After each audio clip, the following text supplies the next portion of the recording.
বিশ্বাস আছে, ঠিক আছে, আমাদের বিশ্বাস আছে। অর্থাৎ সিমলা বাজারের ভিতরে যদি একটা সাপুরে কিছু সাপকে যদি সাপের খেলা দেখায়, একটা সাপুরে যদি কয়েকটা সাপকে নিয়ে যদি সাপের খেলা দেখায়, যারা দর্শক বিন্দু আছে, যারা সাপের খেলা দেখবে, তাদের বিশ্বাস আছে যে সাপগুলা আনছে, এই সাপের কিন্তু 20 দাঁতগুলা রয়েছে, সেই 20 দাঁতগুলা কিন্তু সে ভেঙে ফেলেছে। অর্থাৎ সাপুরে কিন্তু সেই 20 দাঁতগুলা উঠিয়ে ফেলেছে। যারা সাপের খেলা দেখতেছে তাদের কিন্তু এটা বিশ্বাস আছে কিনা?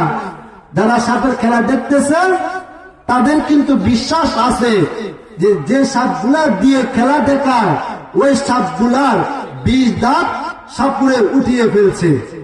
উঠিয়ে ফেলে মানুষের মাঝে ছেড়ে দিয়েছে খেলা দেখানোর জন্য।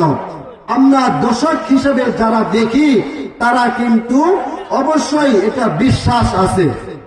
সম্মানিত হাজরিন, বিশ্বাস আছে, ঠিক আছে, কিন্তু যখনই এই সাপটা আমাদের দিকে এসে কামড় দেয়, আমাদের দিকে এসে কামড় দেওয়ার জন্য আমাদের দিকে ছুটে আসে, আমরা কিন্তু দৌড়ে পালানোর চেষ্টা করি, কথা ঠিক কিনা? আমরা কিন্তু দৌড়ে পালানোর চেষ্টা করি।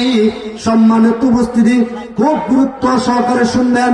আমাদের বিশ্বাস আছে এই সাপের 20 দাঁত সাপুরে উঠিয়ে ফেলছে। এই সাপ যদি আমাদেরকে কামড় দেয়, আমরা কিন্তু মৃত্যুবরণ